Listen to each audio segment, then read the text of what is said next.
Dialogue ரைட்டராகவும் கோ டைரக்டராகவும் work பண்ணியிருக்கேன். நம்ம எல்லாருக்குமே 2 மேடை ஈஸியாக கிடச்சிடும். நம்ம விருப்பப்படுறோமோ விருப்பப்படலையோ, நம்ம நேசிக்கிறவங்க வற்புறுத்தலாலோ இல்லைன்னா உதவினாலோ கண்டிப்பாக 2 மேடை கிடச்சிடும். ஒன்று மன மேடை, இன்னொன்று மரண மேடை. இது இல்லாமல் நமக்காக நம்ம ஒரு மேடை அமைச்சுக்கணும்னா கண்டிப்பாக அதுக்கு பெரும் உழைப்பு, பெரும் காத்திருப்பு, பெரும் போராட்டம் இருக்கும். அந்த உழைப்பு, போராட்டம், காத்திருப்பு இது எல்லாம் இருந்தாலுமே நமக்கான அந்த மேடை கிடைக்கிறதுக்கு நம்ம அங்கீகரித்துன்னு ஒருத்தவங்க இருப்பாங்க. அவங்க அங்கீகரிச்சா மட்டும்தான் அந்த மேடையில் நம்ம ஏற முடியும்.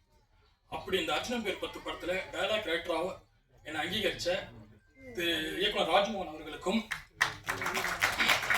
திருமதி கிருத்திகா தங்கப்பாண்டியன் அவர்களுக்கும், திரு தங்கப்பாண்டியன் சார் அவர்களுக்கும், திரு சுந்தரபாண்டியன் சார் அவர்களுக்கும் எனது நன்றி நான் தெரிவிச்சுக்கிறேன்.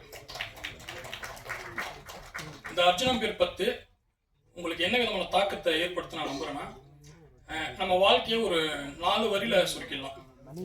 நம்ம குடும்பம், நம்ம தொழில், செல்லு, நம்ம வாகனம், வண்டி, அவ்வளவுதான். இந்த 4ல எது நமக்கு பிரச்சனைனாலும் நம்ம நிம்மதி போயிடும். ஏன்னா வாகனங்கிறது நம்மளோட வாழ்க்கையோட ஒன்னா கலந்துருச்சு. அந்த வாகனத்தை பத்தி பெரிய ஸ்கேமை தான் இந்த படம் உங்களுக்கு ஓபன் பண்ணுது. இந்த படத்தை நீங்க பார்த்ததுக்கு அப்புறம் செகண்ட்ஸ்ல சைக்கிள் வாங்கினா கூட கண்டிப்பா அந்த வண்டி பத்தி விசாரிச்சுட்டு தான் நீங்க வாங்கணும். ஏன்னா இந்த படம் அப்படி ஒரு தாக்கத்தை உங்களுக்கு நிச்சயமா ஏற்படுத்தும். இந்த அர்ஜுனன் பேரை பத்தி இன்னும் சிம்பிளா சொல்லணும்னா, ஒரு சாமானியம் பாதிக்கப்பட்டா சமுதாயத்தில் உள்ள எல்லாத்துக்கும் ஒரு வேடிக்கையா தான் இருக்கும். அதே சாமானியம் திருப்பி அடிச்சானா அதான் அர்ஜுனன் பேர் 10. இந்த படம் நல்லா வருங்கிறதுக்காண்டி உழைச்ச அனைத்து டெக்னீஷியன்களுக்கும், அனைத்து நடிகர்களுக்கும், எங்க டைரக்ஷன் டீம் நந்தகுமார், ராஜா, ஆத்விக், முரளி, மணிமாறன், சுரேஷ் செல்லையா, சதீஷ், கார்த்தி அனைவருக்கும் நன்றி தெரிவிச்சுக்கிறேன். எல்லாருக்கும் நன்றி. பார்த்துட்டு அடுத்த படத்துக்கு வந்திருக்காரு.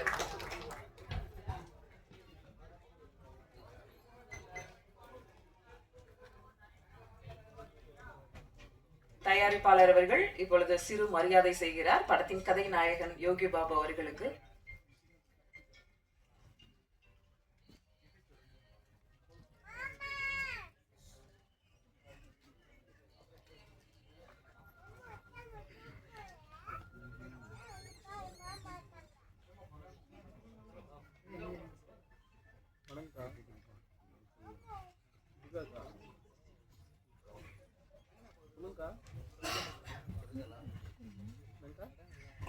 அடுத்ததாக நாம் பேச அழைக்கிறோம் யாத்திசை, சந்திரமுகி 2 என்று பல படங்களில் ஸ்டண்ட் வித்தியாச முயற்சி செய்து காட்டியவர் யோகி பாபுவை வைத்து படத்தின் கதை கேட்டு அழகு தமிழ்ல எல்லாத்தையும் வரவேற்று இன்னைக்கு அனுப்பிச்சு வைக்கிறாக்காக நன்றி. ரொம்ப மகிழ்ச்சியா இருக்கு. 20 ஆண்டுகளா ஒட்டி உறவாடி இருக்கிற அத்தனை உறவையுமே இங்க பாக்குறேன். எல்லாரோடையுமே பெரும்பாலும் வேலை செஞ்சிருக்கோம், வேலைன்னு இருந்திருக்கோம். முதல்ல நான் நன்றி சொல்லணும் அப்படின்னு நினைக்கிறது அந்த பாடல்களை பாடியவங்களுக்கு. அவ்வளோ உயிரோட்டமா ஒவ்வொரு பாட்டையுமே பாடியிருக்காங்க. அவங்களுக்கு இந்த மேடை பயன்படுத்தி என்னோட நன்றியை நான் தெரிவிச்சுக்கிறேன். அதற்கு பெரும் காரணமாக இருக்கக்கூடிய இமான் சாருக்கு அடுத்த நன்றியும். புது புது குரல்களை தேடி அந்த குரல்களை பதிவச்சுட்டே இருக்காரு இமான் சார். இவங்க 2 பேருக்கும் முதல் நான் நன்றி சொல்லிக்கிறேன். பிறகு வரவேற்கிறது தங்கப்பாண்டி சாரையும் மேமையும். வாங்க, சரியான படத்தில் தான் தொடங்கியிருக்கு உங்க பயணம். கலை எதுக்காக ஒன்று இருக்கு இல்லையா, ஆர்ட் ஃபார் பீப்புள் சேக்கா, ஆர்ட் ஃபார் ஆர்ட் சேக்கா. Of course art for people sake தான். இந்த திரைப்படம் கலை, மக்களுக்கான கலை அப்படிங்கிறத ஆணித்தரமாக சொல்லக்கூடிய ஒரு படம். கதை அதுக்காக தான் நம்ம கலையை கொண்டு வந்தது அதுக்காக தான். ஒரு மாதிரி ப்ரெஷரை நோக்கி போறதுக்காக இல்லை. நம்மளுடைய சமூகம் அன்றாடம் ப்ரெஷருக்குள்ளதான் இருக்கு. நம்ம ரொம்ப ஈஸியா நம்மளை மயக்கமடைய வச்சிட முடியும். நம்ம அப்படிதான் இருக்கோம். அதுக்கு தனியா கலைன்னு ஒண்ணு தேவையில்லை. நம்ம சமூக நிறுவனங்கள் நிறைய நம்மை மயக்கத்துக்குள்ளேயே வைப்பதற்கு திட்டமிட்டு கொண்டே இருக்கு. அதுக்கு எதிரான ஒன்றாதான் கலை அப்போது தொடங்கப்பட்டது. அந்த ஒரு நோக்கத்தை சரியாக புரிந்து கொண்டு எடுக்கப்பட்ட ஒரு திரைப்படம் தான் இந்த அர்ஜுனன் பேர் 10. அது ராஜு நம்ம தோழர் அண்ணன் வரும்போது பேசுவார் நிறையா. இந்த படத்துக்குள்ள இருக்கிற பாடலுமே அதே மாதிரி மனித உணர்வுகளை, எளிய மனிதர்களுடைய எளிய உணர்வுகளை கொஞ்சம் கூட பூச்சு இல்லாம முலாம் இல்லாம அந்த போக்கிலேயே அந்த மொழியிலேயே எழுதணுங்கிறதுக்காக தான் அப்படி எழுதுனது. நீங்க கேட்டுருவீங்க 2 பாட்டு, இன்னும் 2 பாட்டு இருக்கு.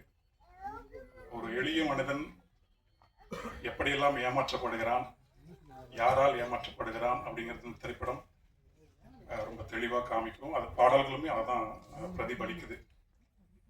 நம்ம பொதுவாக அரசு நம்மளை ஏமாத்துது, அரசாங்கம் நம்மளை ஏமாத்துது, அவங்க ஏமாத்துறாங்க இவன் ஏமாத்துறாங்கன்னு சொல்லுவோம் இல்லையா? இல்லை, நம்ம ஒருத்தரை ஏமாத்திட்டு இருக்கோம் அப்படிங்கிறது இந்த திரைப்படம் ரொம்ப ஆழமாக சொல்லியிருக்கு.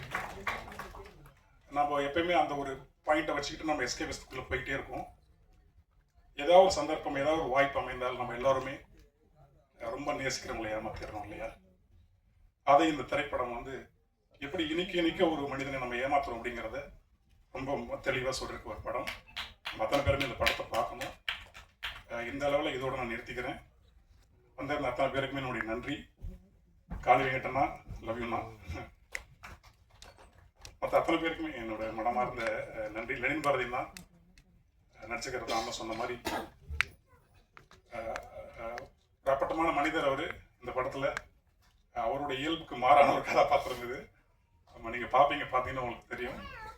பணியாற்றிய அத்தனை பேருக்குமே என்னுடைய மனமார்ந்த நன்றிகள். தயாரிப்பாளர்களுக்கு வாங்க, இதே மாதிரியான திரைப்படங்கள் நீங்கள் செய்யணும்னு நாங்கள் ஆசைப்படுறோம். சரி, ஒரு சின்ன அளவில் லாபம் பார்த்த உடனே சில பேர் உங்களை இந்த மாதிரி படங்கள் எடுங்க லாபம் பார்க்கலான்னு சொல்லுவாங்க. எதுவுமே நம்ப வேண்டாம். நல்ல படங்களுக்கு இங்கே மார்க்கெட் உண்டு, மக்கள் இருக்காங்க பார்க்கறதுக்கு.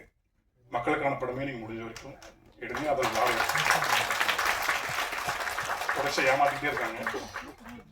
இந்த மாதிரியான படங்கள் எடுத்தால் மட்டும்தான் மக்கள் பார்ப்பாங்க, அதுதான் லாபம் பார்க்கும்.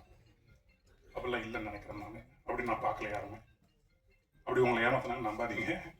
ஒரு சினிமாவில் இருக்கிற ஒரு கலைஞர்னா, சினிமா நேசிக்கிற கலைஞர் நான் கேட்டுக்கிறேன்.